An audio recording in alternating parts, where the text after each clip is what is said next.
Hello my dear student, हम लोग polynomials बहुपद को लेकर चल रहे थे और उसमें बहुत सारे हमने देखे हैं पार्ट्स और प्रश्नों को करने का प्रयास भी किया है। उदाहरण, कॉन्सेप्ट और प्रश्नावली को देखा है। उसी कड़ी को हम आगे बढ़ाते हुए आज हम पहुंचे हैं बहुपदों का गुणनखंडन, factorising of polynomial, factorising polynomials. तो देखेंगे इसको कैसे करना है। ये बहुत इंपॉर्टेंट सेगमेंट है क्योंकि इसके आधार पे आपके आगे आने वाले प्रश्न बनेंगे और ये एप्लीकेशन लेवल पर भी बाद में इस्तेमाल होगा। इसलिए जरूरी है इसको समझना क्योंकि ये बहुत आगे तक चलेगा। यही नहीं कि 10वीं क्लास में आप छोड़ देंगे, ऐसा नहीं है, आगे भी ये काम आएगा। तो यहां पे है, सबसे पहला है कॉमन निकालने वाला मेथड, उभयनिष्ठ निकाल कर गुणनखंडन करना, कॉमन निकाल कर। ठीक है, तो कॉमन निकालने वाला मेथड का यहाँ पे 3 एग्जाम्पल दिया हुआ है। ये आपके बुक में दिया हुआ है 16, 17 और 18। तीनों एग्जाम्पल को देखेंगे, फिर और क्या क्या तरीके हैं जिससे हम किसी पॉलिनोमियल को फैक्टराइज कर सकते हैं, गुणनखंड कर सकते हैं, उन तरीकों को भी देखेंगे। तो सबसे पहले देखते हैं कॉमन निकालने वाला मेथड। ये जो दिया हुआ है बहुत आसान मेथड है, लेकिन सभी पॉलिनोमियल्स में ये काम नहीं आते हैं। ये ऐसा दिया हुआ है, ये एक पॉलिनोमियल है, इसका क्या करना है, हमको गुणनखंडन करना है, फैक्टराइज करना है। तो इसमें देखेंगे क्या क्या कॉमन है। देखो यहाँ 4 है, यहाँ 12 है, यहाँ 4 है, मतलब 12 में भी 4 छुपा हुआ है। कैसे? 4 × 3 लिखेंगे तो वो क्या होता है, 12 ही होता है। तो 12 को हम लोग 4 × 3 भी लिख सकते हैं, 4 या 12 होता है, 4 × 3 12 होता है। और यहाँ पे एक x है, यहाँ पे भी एक स्क्वायर है, मतलब x × x है। तो मान लो इसको हम लोग ऐसा कर लें, 4x कॉमन निकाल लें, तो इस टर्म में क्या बच जाएगा, 3 बच जाएगा, 4 × 12 x तो हो गया।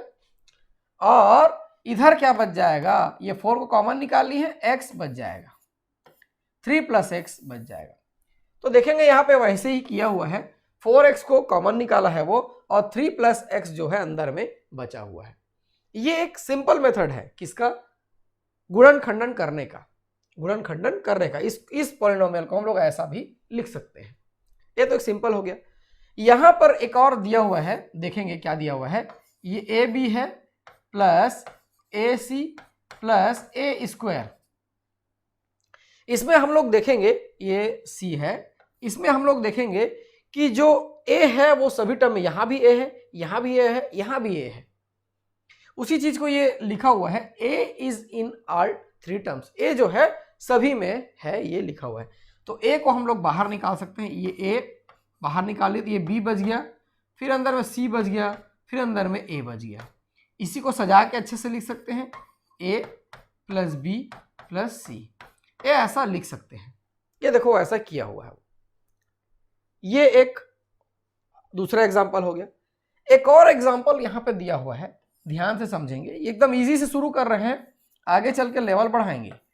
ये ऐसा है और ये +4x है। तो इसमें देखेंगे, ये 4 को क्या लिख सकते हैं हम लोग, 2 × 4 को 2 × 2 लिखा जा सकता है। उसी 2 × 2 में एक 2 को हम लोग क्या कर लेंगे, बाहर निकाल लेंगे। ये 2 बाहर निकाल लिए, ये दोनों में x है तो एक को x को रख लिए, एक x को बाहर निकाल लिए हम लोग, और ये क्या बच गया, x² अंदर में बच गया, क्यूब है ये देखेंगे तो क्या है, ये क्यूब है। और यहां से क्या बच जाएगा, 2 बच जाएगा। क्या बच जाएगा, क्योंकि 2 और x हम लोग बाहर निकाल चुके हैं। ये देखेंगे ऐसा ही आया हुआ है, 2x x² + 2। तो ये पहला तरीका है जिस तरीके से हम क्या करेंगे, उभयनिष्ठ निकालकर गुणनखंड प्राप्त करना। बहुपदों का गुणनखंडन करेंगे उभयनिष्ठ, कॉमन निकालकर। ये बहुत इजी मेथड है। सबसे पहले जब आप गुणनखंडन करें करके आपको दिया जाएगा प्रश्न, तो आपके सबसे पहले दिमाग में यही आएगा, ठीक है, यही आएगा। लेकिन ये कुछ ज्यादा इस्तेमाल नहीं होता है, ये बेसिक है, समझने का है, ठीक है। अब इसी को हम लोग आगे लेकर चलते हैं और किन किन तरीकों से हम क्या कर सकते हैं, फैक्टराइज किसी पॉलिनोमियल को कर सकते हैं। चलिए देखते हैं। यहां में सर्वसमयिकाओं का उपयोग करके किसी पॉलिनोमियल को फैक्टराइज करना, यूजिंग ऑफ आइडेंटिटीज। किसका, आइडेंटिटीज का उपयोग करके, आइडेंटिटीज करने मतलब फॉर्मूले का उपयोग करके सीधा सीधा क्या करना है, उसको फैक्टराइज करना है। तो यहाँ पे जो एग्जांपल दिया हुआ है इसको लेकर चलते हैं, x² - 4, ये एक एग्जांपल दिया हुआ है। तो देखेंगे x² - 4, ये हमने इसका उपयोग जो पहला चैप्टर बनाया था ट्रिग्नोमेट्री, उसमें बहुत किया हुआ है। तो वो कहां से सीखे? यही सीखे। एक्स स्क्वायर माइनस 4 को हम क्या लिख सकते हैं? इसको लिख सकते हैं एक्स स्क्वायर माइनस 2 स्क्वायर, ऐसा लिख सकते हैं। 2 स्क्वायर का वैल्यू क्या होता है?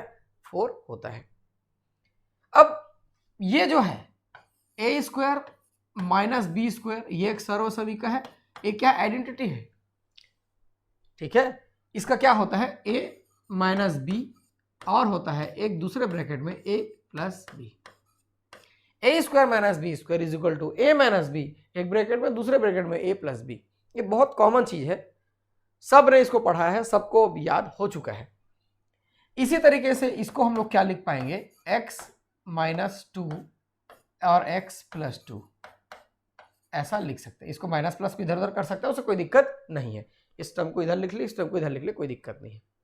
तो इसका जो फैक्टराइज करने पर हमको क्या मिलेगा? x माइनस 2 x प्लस 2 मिलेगा। तो जब ऐसा प्रश्न बनाएंगे हम, तब क्या करेंगे? इसको लिखेंगे ब्रैकेट में, इसको लिखेंगे इस सॉल्यूशन के बगल में, लिखेंगे कि इसका उपयोग करके हमने ऐसा पाया है करके, ठीक है। यदि आप इसको नहीं लिखते हैं तो हो सकता है आपने इसको नकल करके लिखा है सामने वाले से, ऐसा मान सकते हैं। इसलिए इसको लिखना है और समझना है, ठीक है। चलिए यहां से चलते हैं। X square plus 6x plus 9, जब इसको आप देखेंगे तो अब हमको किसका उपयोग करना है? आइडेंटिटी का उपयोग करना है। मतलब किसी न किसी फार्मूले में ये क्या होगा? फिट हो जाएगा। फार्मूले आपको याद होने चाहिए, कोई बहुत बड़ी बात नहीं है, याद हो जाते हैं। यहां से देखिए a plus B whole square, A plus B whole square, ये क्या हो जाता है? A square plus 2ab plus B square, ये होता है A square plus 2ab plus B square. ये वेल नोन आइडेंटिटी है, वेल नोन फार्मूला है ये। इसी को हम लोग उस फार्मूले में फिट बैठाने की कोशिश करेंगे। एक्स स्क्वायर, अब देखो 2ab है, b तो यहां से दिख रहा है 3 है, कैसे 3 है? यहां से देखो, मैं बीच वाले टर्म को भी छोड़ दिया हूं, इसको ऐसा लिखता हूं। ये 9 को हम लोग क्या लिख सकते हैं? 3 स्क्वायर लिख सकते हैं। अब देखिए ये a है, ये b है, तो हम लोग इसको मान लो 2ab को फार्मूले में 2 इंटू एक्स और ये b 3, ऐसा लिख सकते हैं क्या? 3 दूना 6 हो गया, 6x हो गया, कोई बहुत बड़ी बात नहीं है। 6x को क्या लिख लिया मैं? 2 इंटू 3 इंटू एक्स, ऐसा ही लिखा हूं, इधर उधर लिखा हूं, उससे कोई फर्क नहीं पड़ता। 2 इंटू 3, 2 डॉट एक्स डॉट 3, ये 6x ही हो गया। ऐसा हमने इसलिए किया ताकि हम इस फार्मूले में अपने दिए गए क्वेश्चन को क्या कर सके? फिट बैठा सके, ठीक है। अब उसका उपयोग करके इसको हम लोग क्या लिख सकते हैं? x प्लस 3 का होल स्क्वायर, ऐसा लिख सकते हैं इसको। अब x प्लस 3 का होल स्क्वायर है, यानी कि x प्लस 3 और अगेन x प्लस 3, ये इसका क्या हो जाएगा? फैक्टराइजेशन हो जाएगा, गुणनखंडन हो जाएगा इस चीज। ऐसे इसको बनाना है, आसान है, समझेंगे। ये बहुत सारे प्रश्नों में आपके काम आएंगे, बहुत सारे में काम आएंगे, आगे चल के काम आएंगे, एप्लीकेशन लेवल के क्वेश्चन में काम आएंगे, धीरे धीरे करते चले जाएंगे। अब नेक्स्ट क्या है देखते हैं। या नेक्स्ट यहाँ पे जो दिया हुआ है, फिर बहुपदों का गुणनखंडन ही है। इसका तीसरा तरीका है, ये तीसरा और इंपॉर्टेंट तरीका है। यही तरीके से आपके प्रश्नावली में प्रश्न दिए गए हैं। Find the factors by splitting the middle term of polynomial which is in the form of ax square plus bx plus c। समझेंगे उसको, कोई बहुत बड़ी बात नहीं है। ax square plus bx plus c के रूप में बहुपदों के मध्य पद को तोड़कर गुणनखंडन करना, यही है। इसमें लॉजिक लगाना है अपने को, कैसे करना है हम समझाएंगे आपको, बहुत आसान है, समझेंगे इसको। इसको इग्नोर मारेंगे, जो मैं यहाँ पे लिखूंगा उसको समझेंगे, जब वहां पे अंडरलाइन करूंगा तब देखेंगे। प्रश्न क्या दिया है देखो, किस चीज को तोड़ना है अपने को? एक्स स्क्वायर प्लस क्या दिया है? 5x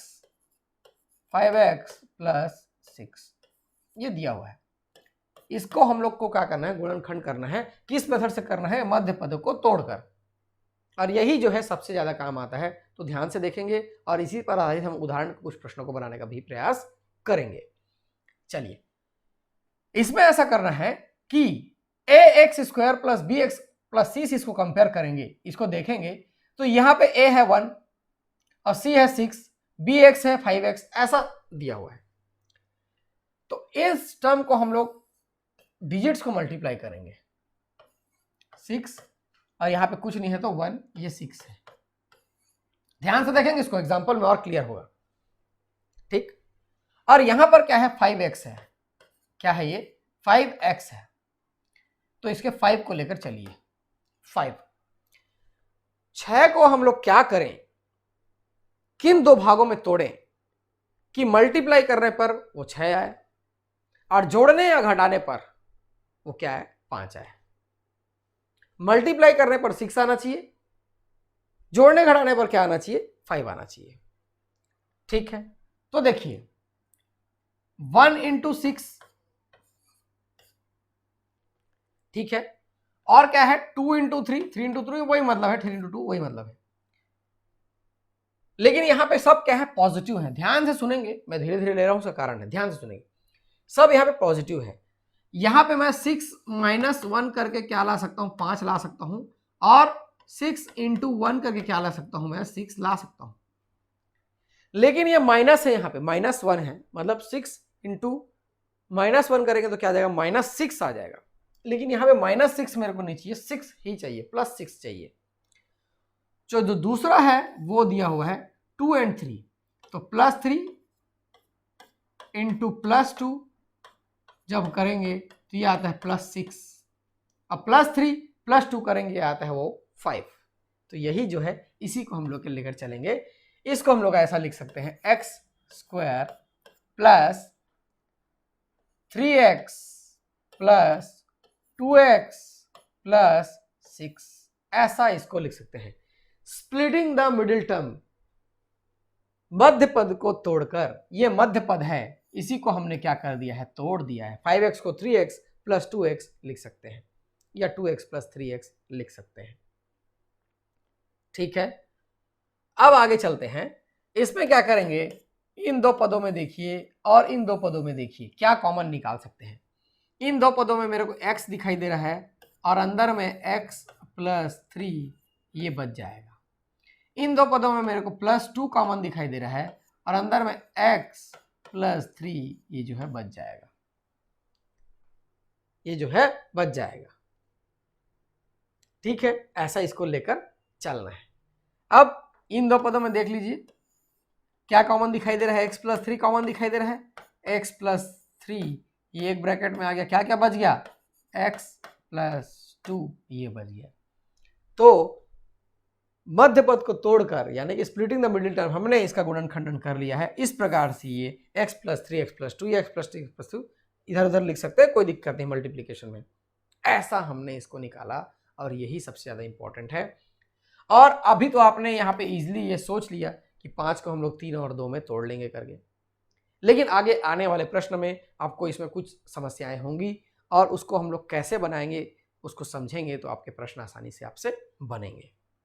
ठीक है, इसी को इसने एक ग्लोबल टर्म के रूप में लिया है, x प्लस ए लिया है पहले टर्म को, क्या लिया है, पहले टर्म को x प्लस ए लिया है और दूसरे टर्म को क्या लिया है, x प्लस बी लिया है।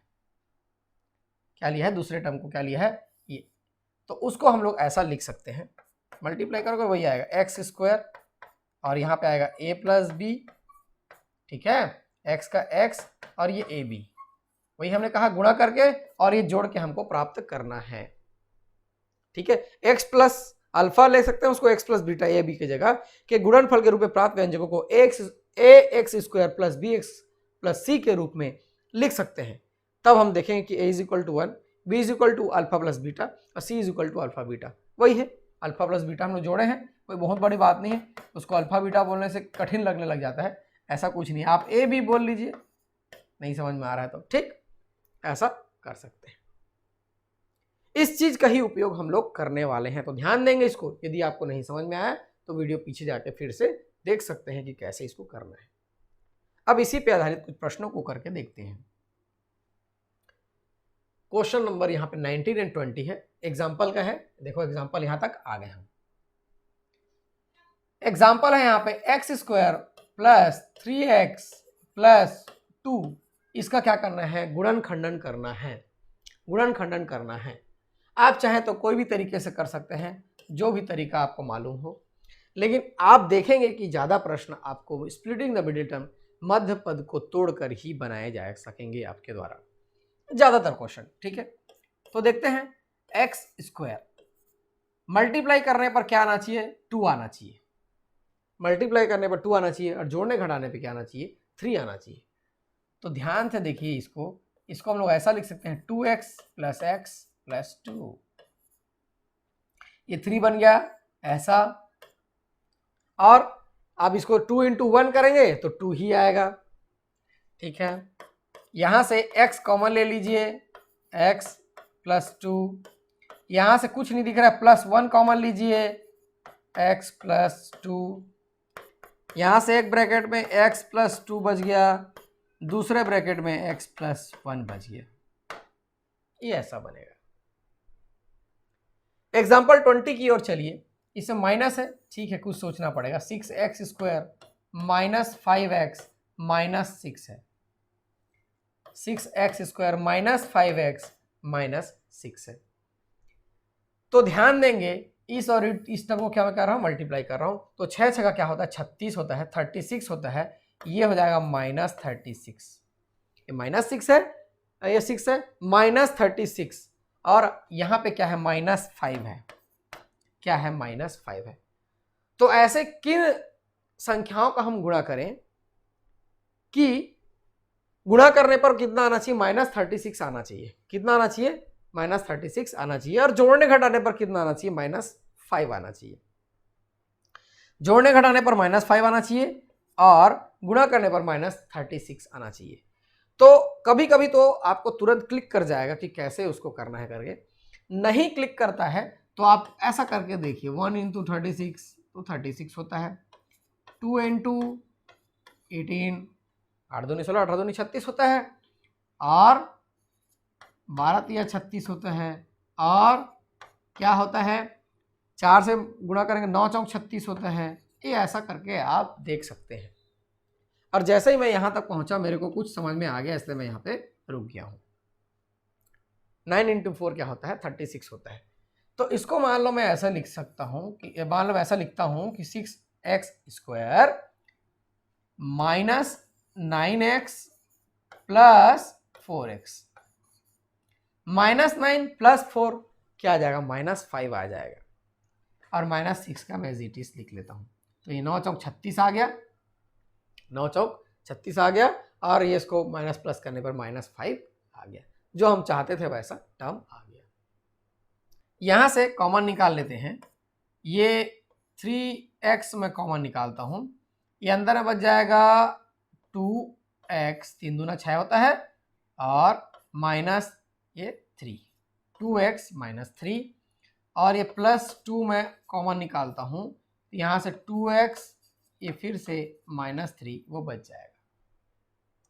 ठीक है, यहां से आगे चलते हैं। तो 2x माइनस 3 एक इसका फैक्टर हो गया, और दूसरा है 3x प्लस 2 एक इसका फैक्टर हो गया, 2 इसके फैक्टर आ गए।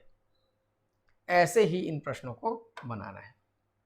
और भी एग्जाम्पल है, समझेंगे, ये करेंगे और प्रश्नावली को करेंगे तो मुझे नहीं लगता और कोई डाउट रह जाएगा। चलिए अगला क्वेश्चन देखते हैं क्या दिया हुआ है। ये तो यहाँ पे भी मैंने 2 एग्जाम्पल रखा हुआ है, आपके बुक में एज इट इज ये मिल जाएगा, हिंदी और इंग्लिश दोनों में सेम है। चलिए इसको करके देखते हैं। ये क्वेश्चन दिया हुआ है 14x square plus 19x minus 3, इसका हमको क्या करना है, गुणनखंडन या फैक्टराइज इसको हमको करना है। तो वह वांछित संख्या 14 या 42 हो जाएगा। ये 14 इंटू 3 है, 14 इंटू 3 14 या 42 होता है, 42 होता है। तो इसी 42 को हमको लाना है। कैसे ला सकते हैं 42 को, 1 इंटू 42 करेंगे तो 42 आएगा, 2 इंटू 21 करेंगे तो भी 42 आएगा, 3 इंटू 14 करेंगे तो भी 42 आएगा। जोड़ने घटाने पर हमको क्या चाहिए, 19 चाहिए। तो तो यहां से 2 इंटू 21 यही हमारा काम करेगा। कैसे? देखिए 14x square plus 21x minus 2x minus 3। तो देखो प्लस 21x माइनस 2x तो प्लस 19x आ जाएगा। और इसका जब हम लोग मल्टीप्लाई करेंगे 21 दूना क्या होता है 42, 21 टू जा क्या होता है 42 और माइनस में आएगा क्योंकि माइनस यहाँ पे है, -2 इंटू 41 नहीं है 21, तो यह आ जाएगा 42। चलिए आगे बढ़ते हैं, इसे कॉमन निकाल लेते हैं। यहाँ पे 7 दिख रहा है मेरे को, 7x ये कॉमन निकल रहा है, तो ये 2x अंदर में बच रहा है, ठीक है, प्लस 7 या 21 होता है, ये 3 अंदर में बच रहा है, ठीक है। यहां से कुछ नहीं है तो -1 कॉमन निकालेंगे हम लोग, -1 कॉमन निकालेंगे तो ये 2x प्लस 3 अंदर में बच जाएगा, -1 निकाला हूं मैं, ठीक है। यहां से 2x प्लस 3 एक ब्रैकेट में बच जाएगा, दूसरे ब्रैकेट में 7x माइनस 1 बच जाएगा। बहुत आसानी से ये बन गया, ठीक है। आपसे भी बनेगा, आगे चल के ये बहुत काम आने वाला है, इसलिए इसको बनाना सीखेंगे ही, ठीक है। ऐसा लगता है अभी बाद में, लेकिन कई लोग भूल जाते हैं उसको, इसलिए इसको पकड़ के रखना है, छोड़ना नहीं है। चलिए ये थोड़ा टफ दिखाई दे रहा है क्या क्वेश्चन? दिखाई देने से क्या होता है, टफ है नहीं, देख लेते हैं। 4√3x square plus 5x minus 2√3, इसका हमको क्या करना है, गुणनखंडन फैक्टराइजेशन करना है। तो सबसे पहले इसको मल्टीप्लाई कर लीजिए, 4√3 ये दिया हुआ है, 4√3 इंटू किसका मल्टीप्लाई करना है, -2√3, ठीक है, -2√3 क्या आता है देख लेते हैं। 4 दूनी 8 और √3 इंटू √3 3 हो जाएगा, 8 या 24, -24 क्या आ रहा है, -24। तो -24 हमको लाना है, 4 दूना क्या है 8 है, 8 या 24, ठीक, -24 लाना है। यहां पे मैं करके देख लूं क्या, -24 हमको लाना है। 1 इंटू 24, 2 इंटू 12, 3 इंटू क्या हो जाएगा 8 या 24 होता है, और यहीं से हमको +5 वाला जो है मिल जाएगा। देखते हैं कैसे। तो ये 4√3x square plus 8x minus 3x, ये आ गया 5x माइनस 2√3, माइनस प्लस है तो माइनस आ जाएगा, अपना जो -24 है वो आ गया। यहां से 4 कॉमन निकल गया, x कॉमन निकल गया, तो अंदर में बच गया √3x, ये बच गया अंदर में √3x प्लस 2, और ये कॉमन में माइनस निकल रहा है, और यहाँ पे √3 है, इसमें भी √3 रहेगा, ये √3 कॉमन निकल गया, √3 कॉमन निकाले तो अंदर में बच गया √3x, और ये यहाँ से √3 निकाल लिया, ये +2, प्लस यहाँ से आ गया, माइनस हमने कॉमन निकाला है, ठीक है। यहाँ से आगे बढ़ेंगे, ये हो जाएगा √3x प्लस 2, और दूसरे ब्रैकेट में लेंगे 4x माइनस √3, ये हमारा क्या हो जाएगा, आंसर हो जाएगा, गुणनखंडन हो जाएगा। बहुत आसानी से ये बना है, ऐसे ही इसको बनाना है, आपको ऐसे प्रश्न बनाने में कोई समस्या नहीं होगी। तो ये एग्जाम्पल था और कॉन्सेप्ट था, इसको हमने इस पार्ट में रखा है। अगले पार्ट में फिर आपको क्या दिखाई देगा, प्रश्नावली के सारे प्रश्न देखेंगे, उसमें कितने क्वेश्चन हमको करने चाहिए, कितने छोड़ने चाहिए। वैसे तो आपको सारे प्रश्न करना है, समझाते समझाते एकदम सेम मिलता है तो हम लोग उसको छोड़ देते हैं, लेकिन आपको कॉपी में सारे प्रश्न बनाने हैं। तो मैं देवेश आप लोग के लिए ऐसे ही लेसन्स लेके आता रहूँगा। आप वीडियो ज़्यादा से ज़्यादा अपने स्कूल में अपने दोस्तों के बीच शेयर करिए, ताकि ज़्यादा से ज़्यादा व्यू आए और हम ज़्यादा से ज़्यादा वीडियो बना सकें। Thank you.